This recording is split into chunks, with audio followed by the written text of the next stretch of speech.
Welcome to the Royal College of Physicians Edinburgh Clinical Conversations podcast. Each episode within this podcast series, we delve into a different medical topic with an expert speaker to join us. If you want to find more about the Royal College, then please do head over to the RCPE website and have a look at the education stream and see if membership would work for you. It offers a host of educational updates and activities such as the evening medical updates, the Royal College Symposia, and many more. Please don't forget, if you listen to our podcast, to give us a rating on one of the podcast platforms or subscribe so that it can come directly into your podcast stream.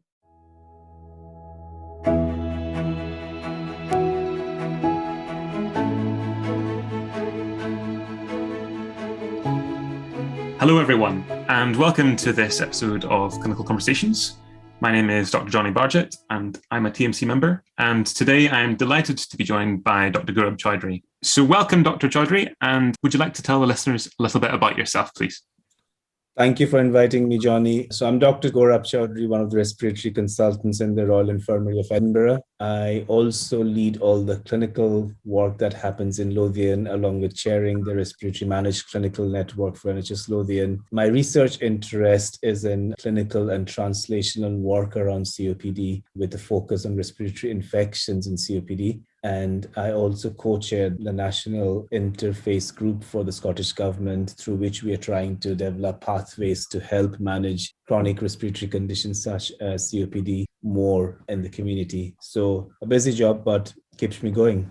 It's fantastic to have someone with such expertise on chronic obstructive pulmonary disease. Why are we talking about this today? So it's a very important problem and it continues to rise, Johnny. COPD, or Chronic Obstructive Pulmonary Disease, which is the full name of the disease, it's a heterogeneous disease and is now the third commonest cause of mortality worldwide. The prevalence is rising to an extent because we now understand the disease better, we're getting better in diagnosing, but also because of the fact that people are living longer. And whilst that's fantastic news for our aging family members and friends, age factor is sort of changing the profile of the disease that we are experiencing and dealing with, like any other chronic long-term condition. So it's an important problem. It's there to stay, and it's good to know about it in details. So as you know, Dr Choudhury, this podcast is run by the college and it's mainly aimed for internal medicine and general internal medicine trainees. And the key things that we talk about are cases about patients coming into the front door in acute medicine. And I'd like you, just for the basics for the listeners, what is COPD and how common is it and how do we diagnose it?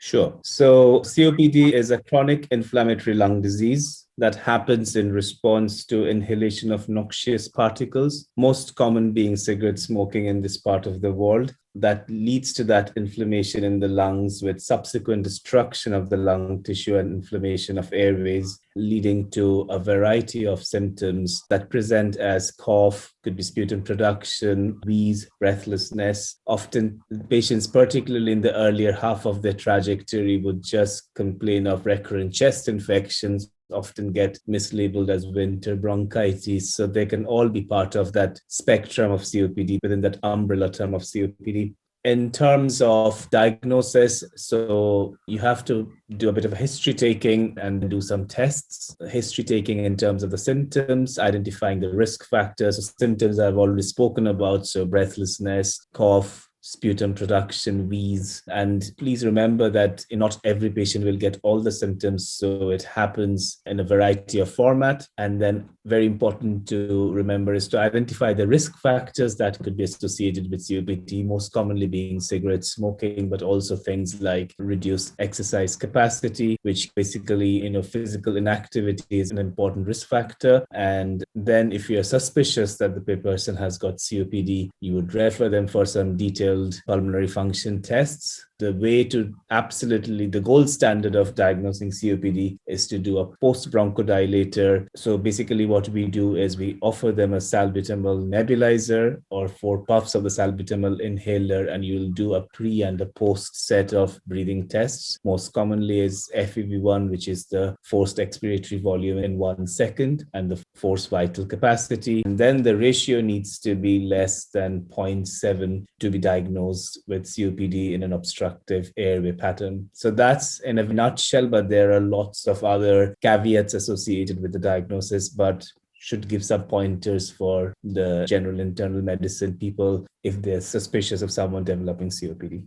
That's great. So it's an airways disease is kind of impression that I'm getting because it's causing disruption in the airflow, and that's how we diagnose it. We all have experience in seeing these patients in the front door. And I guess maybe through the pandemic, access to spirometry is maybe not as accessible. And we've had some patients coming in who may have had de novo presentations of COPD. Is this something that you've seen in your time over the last few years? Oh, absolutely. That is a very common group of patients, Johnny. So patients who present with all risk factors and then have their first hospital presentation, which is always a bad sign because the way we define exacerbations, which I'm sure will come at a later stage in this talk, is mild, moderate, and severe. And if someone's having a hospitalization because of COPD, that's already a sign of being categorized as severe exacerbation. And that has its own sort of set of effects and repercussions. It already means that the patient may have well-established diagnosis of COPD and might already be in that severe part of the trajectory. Nevertheless, yes, if you're seeing those first presenters, it's very important to make sure that you follow them up. And then once they're better from the exacerbations, start thinking of all the necessary tests that they need to rubber stamp them with the diagnosis and then deal with that chronic management of COPD at a later stage. So let's just be clear then. What is your definition of an exacerbation, Dr. Choudhury? Yes, so the way we define exacerbation is it's a sustained worsening of patient symptoms from the usual stable state beyond normal day-to-day variation. So that's really important to remember. Some people might be breathless on a day-to-day basis, but it's from what's different from their baseline is very important to classify as whether they're having an exacerbation or not. It could be mild, moderate, or severe, as I've just explained. The mild is when the patients are needing more bronchodilators than their usual baseline. Moderate is when they are experiencing symptoms to an extent that they end up needing antibiotics and or steroids, but still are being managed and managed to stay in their own home settings in the community. And severe exacerbation is what we describe as presentation to the ED or to the hospital. In terms of symptoms, it's in variety. Again, the same symptoms that you would see in COPD generally. So worsening breathlessness, cough with sputum production, chest tightness. Patients often say that they have got a very severe chest tightness, which is almost a sign of bronchospasm. And then wheeze are the usual symptoms that you would sort of encounter in patients presenting with COPD exacerbation. Very rarely, if they're presenting with something more serious, such as a decompensated type 2 respiratory failure, you might see some patients presenting with increasing drowsiness, headache, a diminished respiratory effort, etc. That's really helpful just for the listener to get an overview of how these patients might present. And I guess before we talk about a case, I'd like to just sort of get your opinion on, are there any pillars of COPD management? And as a comparison, previously I've heard cardiologists talk about the pillars of heart failure management, like the addition of an SGLT2 inhibitor or a potassium-sparing diuretic, beta blockade, and renin-angiotensin blockade. There's an equivalent for COPD, and what are your thoughts on that with COPD management? Yeah, so I sort of classify them into two broad main sort of headings, Johnny. So one, you're trying to reduce the risk of disease progression, and the other main pillar is you're trying to improve their symptoms. So when you're trying to improve their symptoms, it's usually through things like appropriate inhalers, and the main goal is to try and improve their exercise capacity. So you would start them, as a rule of thumb, if you're seeing someone for the first time, and if they are symptomatic, you'd offer them a bronchodilator. Now, I'm not going to go into the nitty-gritties of the pharmacotherapy classification, but usually we start off with a single or a dual combination bronchodilator to improve their breathlessness and relieve them of their symptoms of wheeze. But very important to remember is, as adjuncts to this, there are other non-pharmacological therapies that are very important in relieving the symptoms. So you'd think about things like, at a later stage, do I need to think about referring them for an exercise program such as pulmonary rehabilitation? Do they have heart failure? Do I need to start them on some diuretics? Look at their oxygenation level, so on and so forth, and addressing risk factors such as ongoing cigarette smoking, etc. Now, when it comes to the other pillar of reducing the future risk of exacerbation or reducing the risk That's where, again, pharmacotherapy is extremely important. And there is a lot of role of starting. If the patients are frequently exacerbating, we would consider giving them inhaled corticosteroid as part of their inhaler therapy, because lots of research shows that the inhaled corticosteroid, along with the bronchodilators, help to reduce the frequency of exacerbations. There are other little, caveats that you can add to as part of their ongoing treatment monitoring. So things that I've already mentioned, such as smoking cessation, pulmonary rehabilitation, again, is a very tried and tested method of preventing future exacerbations. Look at their BMI. If they're underweight, it's very important to try and improve their fat-free muscle mass. So refer them to a dietitian, which happens quite a lot in COPD along with other chronic long-term conditions. And then finally, there are, other novel therapies that we would consider in a small subgroup of patients, such as, long-term macrolides. A very small group of patients often end up needing a non-invasive ventilation at home. And then there are some very fancy techniques that we can think about, such as lung volume reduction technique, be it surgical or non-surgical, as part of their ongoing clinical management trajectory. That's a really good overview of the management that we might see in these patients. I'd like to move on to a case now, if that's okay. Sure. So let's just change the scenery a wee bit. And let's just say that we're working in the acute medical unit now, and you're on call and you've been asked to see someone who's been in the emergency department for the last 6 hours or so, waiting for a bed in the medical unit. This chap's a 67-year-old man, and he's got a suspected diagnosis of COPD, but as we were saying before, he hasn't had any formal spirometry, and he's presented with a 10-day history of productive cough, yellow sputum, and is generally a bit unwell with fever, but no evidence of any fever on the assessment in the ED. He's breathless and he's wheezy, and that's been getting worse over the last 24 hours. And he's been using his salbutamol inhaler. He's used one full inhaler in the last 24 hours. And of note, really, over the last 2 years, his exercise tolerance has been getting worse. He's now unable to dress himself without getting breathless. About 2 years ago, he was breathless on walking maybe about 100 meters in the flat. His medications include Spiriva Respimat, 2.5 micrograms, 2 puffs once in the morning. And he's on Symbicort 400/12, 1 puff twice a day. And his GP's been managing that over the last 2 years. And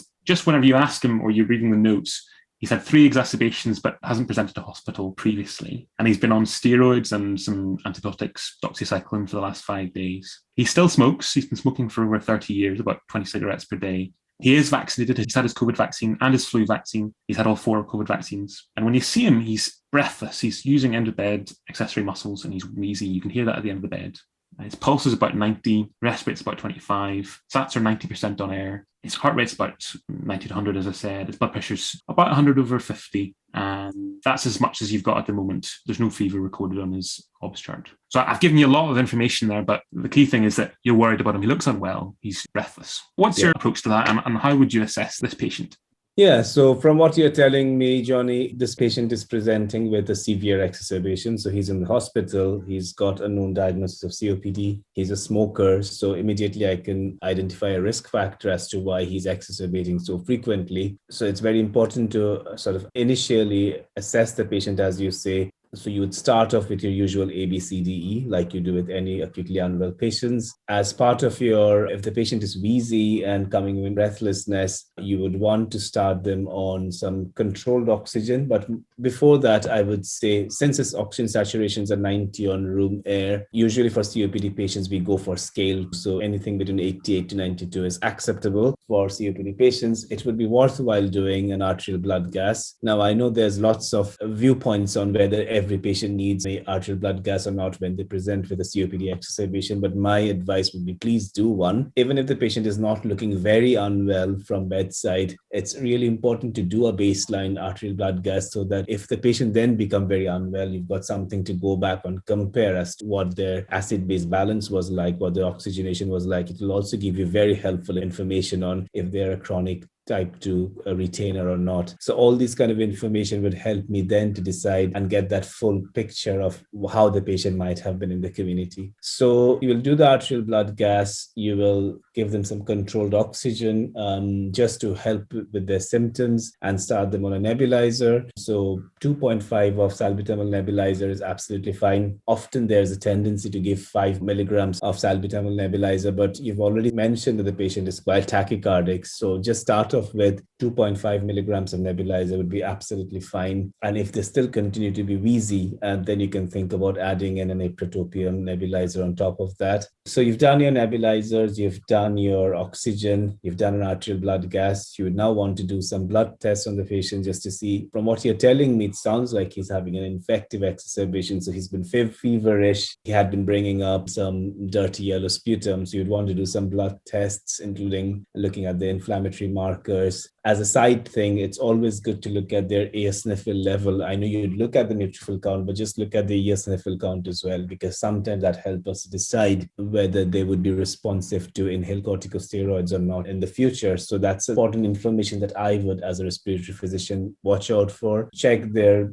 baseline biochemistry, especially because you're giving so many nebulizers. So it's important to check the potassium and look at a CRP. So that's your basics done. You've initiated a management. You send the patient for a chest x-ray. That's really important, just to rule out any other associated cause of their decline, be it a pneumonia, or in the current times, it could be COVID. So very important to do a chest x-ray, also to rule out other things like pneumothoraces. And then you reassess, basically. So give the patient a couple of nebulizers, start them on some steroids as well. That's the other thing I forgot to mention. So 30 milligrams of prednisolone is absolutely sufficient. Often, again, there is a sort of a dubiety as to whether to give them 30 or 40, but for COPD patients, 30 milligrams of prednisolone is absolutely enough. So you start them on the nebulizers, the steroids, and then assess. If you're almost certain that this is going to be an infective exacerbation, you can continue the antibiotics, but I would wait for the bloods to come back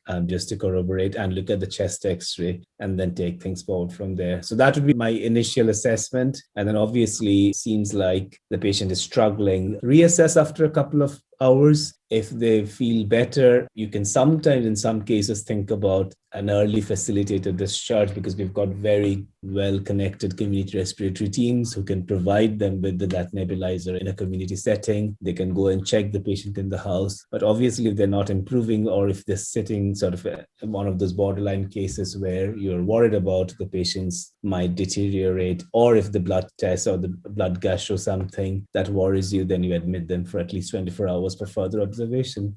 That's a really comprehensive approach to this patient. I guess when you go back to the patient, you're just finishing your post-take ward round and you come back just to see how he's doing. You listen into his chest after you've seen him. He's end of bed, he's still got prolonged expiratory wheeze, he's got accessory muscles in use, he's almost a tripod position actually now. And there's no cyanosis, but you listen in, he's got prolonged expiratory wheeze in all the zones, staring entry at the bases, and he just looks a wee bit more drowsy compared to when you saw him. And when you came back to see the gas, actually the initial gas had a pH of 7.3, PCO2 of 7, a PO2 of 8, and a sodium bicarbonate of 29. And his potassium was 3.5 and his lactate was 2.2. And the x-ray didn't show any pneumothorax, but there was a small patch of some consolidation in the right lower lobe. And his CRP sat at around 30, white cell count was 15, neutrophilia 12, and his eosinophil count was 0.4. His EGFR was greater than 60. And you're a bit more worried about him. What are you thinking, Dr. Choudhury, and what kind of things should we be discussing with the patient or trying to work out and plan for?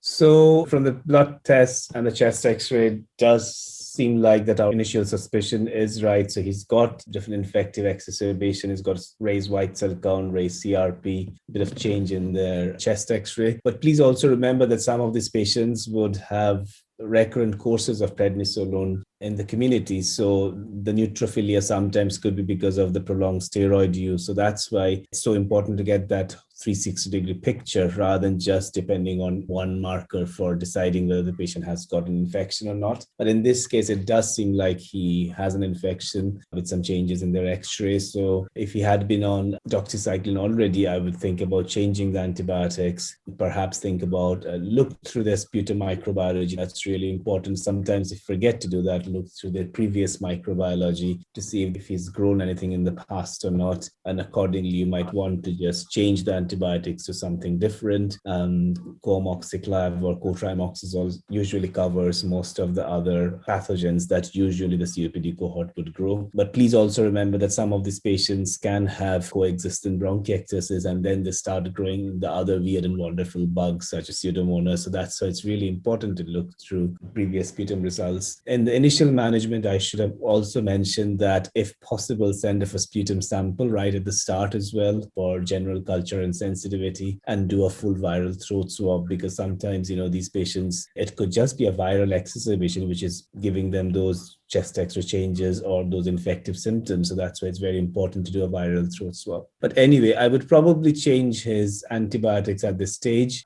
The arterial blood gas that you have mentioned, it does sound like he is sort of borderline decompensated type respiratory failure. So you said his pH was 7.3, so that's sort of heading towards a bit of an acidosis. His CO2 is climbing. So if the patient is now more drowsy and looks a bit more sort of tundered, I would ask the team in the medical admission unit to repeat the arterial blood gas just to see if he's becoming more decompensated or not. So decompensated type respiratory failure is when they're hypoxic and hypercapnic, so the CO2 climbs above 6 with evidence of acidosis, so the hydrogen ions are greater than 45 nanomole per liter, or their pH is less than 7.35. If the repeat blood gas is more or less similar to the one that you've just described, I would still persevere with conservative management, but just keep a very close eye on the patient, because if they become more drowsy or if the arterial blood gas worsens, that's when you would think about giving them a trial of non-invasive ventilation.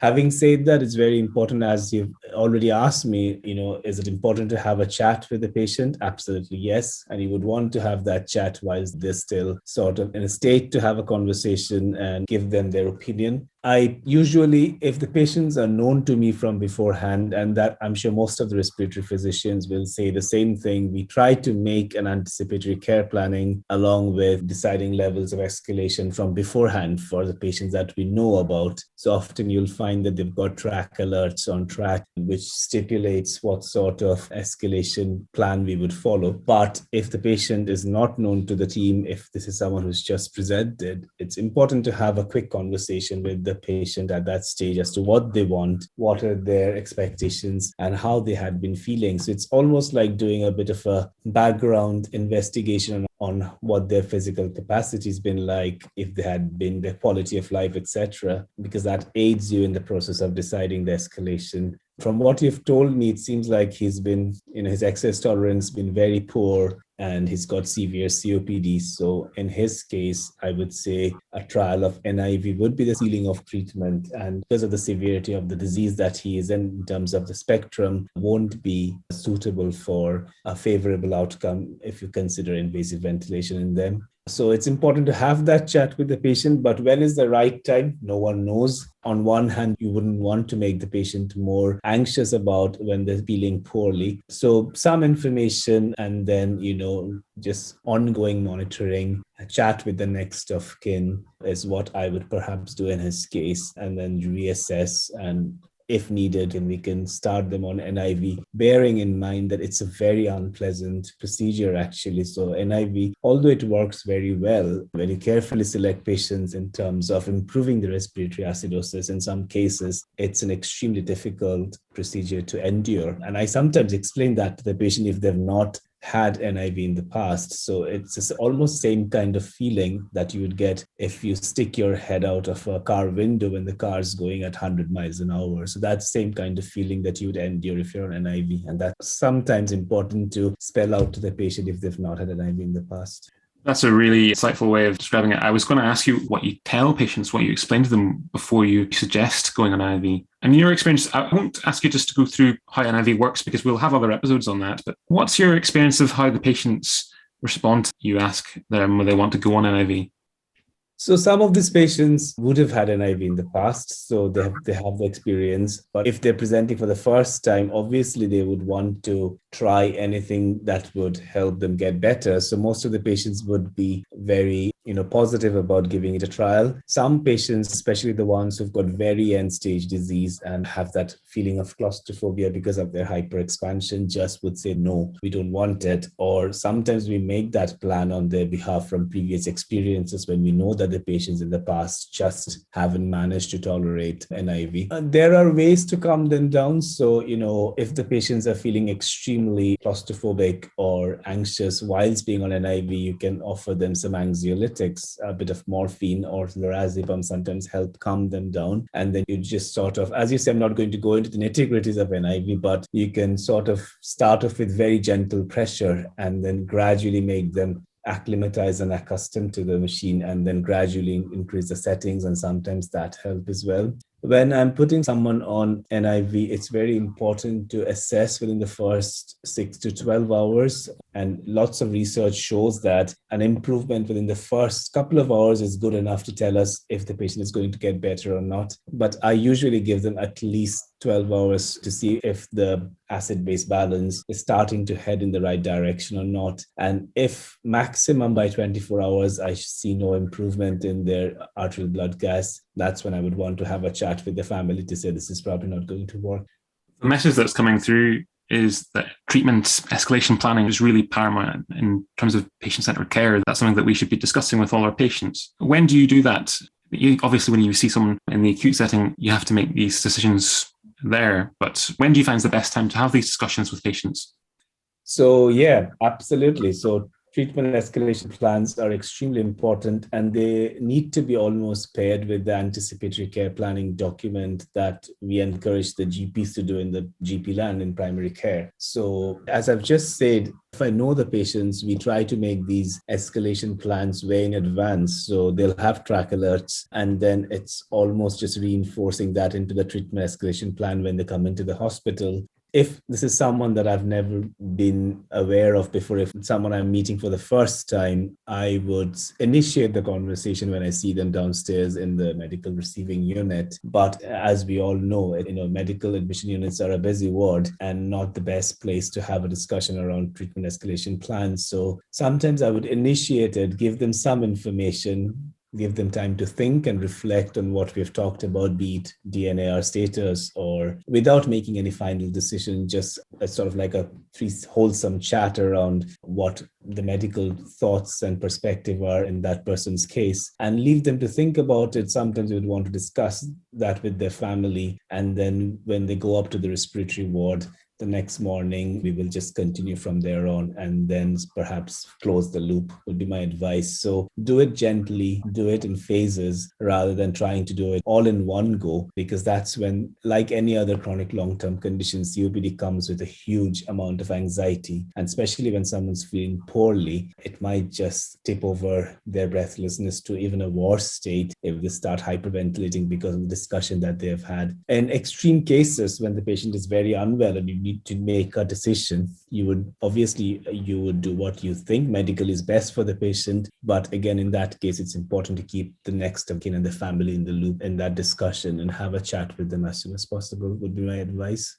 That's really helpful. And I think all the listeners would really find that wise advice. Before we kind of wrap things up, let's just say our patient doesn't deteriorate any further and they respond to their treatment when you see them. What kind of journey would they have in your experience, and how would things go for them in the community? So that's really important to follow the patients up, because as I've said, any hospitalization is classified as a severe exacerbation. And it's so important to take the history around how many exacerbations they've had in the previous 12 months, because that helps you with that risk stratification assessment of where they are in terms of their clinical severity stratification. Very important to follow these patients up. I often say that, every exacerbation is almost like a ticking time bomb in the pathogenesis of COPD. So the time interval between the next exacerbation and the associated mortality and morbidity sort of gets smaller and smaller as the patients are having re-exacerbation. So it's very important to try and address these issues as soon as you can and make necessary investigations for follow-up, be it in the clinic, be it in a community setting. So if someone is known to me, I would often discharge the patient back to the community respiratory teams because they do a wonderful sort of follow-up piece of work in terms of making sure that the patient is continuing to improve, see whether they need some pulmonary rehabilitation in due course or not, so on and so forth. If the patient is not known to me, I would then bring them back to my clinic, do a set of breathing tests. If they're having a lot of exacerbations, I would think about requesting a high resolution CT scan of the chest just to see if there are any other associated cause of this deterioration or not. Up to 30% of the patients who have severe exacerbation of COPD can also have coexistent bronchiectasis. So that's a really important finding that we are, encountering these days. And bronchiectasis is now considered to be almost an independent predictor of mortality in COPD patients. So it's really important to try and investigate these patients appropriately. And then follow up is key, as I say, and as you mentioned as well, be it addressing their risk factors. In this case, smoking cessation would be very important to sort of address. Think about whether the patient would partake in pulmonary rehabilitation or not, and then making sure that, we are trying to somehow break that vicious cycle of multiple exacerbations. So we've talked about so much, Dr. Choudhury. We've talked about the basic pathophysiology of COPD. We've talked about the incidence of COPD, the key pillars of the management of a patient who comes in with COPD and an exacerbation. And we've gone through a case about someone who has had decompensated respiratory failure, perhaps needing NIV, or someone who's improved and managed to improve with medical therapy. What were your take-home messages for the general internal medicine registrar assessing these patients in the front door in acute medical unit? Sure. So it's a serious condition. So my take-home messages would be, please don't just treat the exacerbation. Think about what might be causing it. Seek help from the respiratory team, even if you think the patient is good to go home, just to make some follow-up plans if the patient is not known to the respiratory team from beforehand. Often, we forget to do simple things that might make a huge difference, such as, checking the inhaler technique whilst the patient is in the hospital, making sure that they're on the appropriate inhalers. So if you think that the patient hasn't been picked up by a specialist team in a long time, it won't be unreasonable to get in touch with either the respiratory nurse or the on-call team just to assess their inhaler technique, make sure that they're on the right class of inhalers. It's an important problem, and it's only going to get busier and busier in terms of you'll see a lot more of COPD in the hospital. It's the second commonest cause of emergency to unscheduled care in the United Kingdom. The National Confidential Inquiry into Patient Outcome and Death, so the NCPOD report from 2015 shows that annually there could be potentially up to 30,000 deaths just because of COPD. I've already mentioned it's the third commonest cause of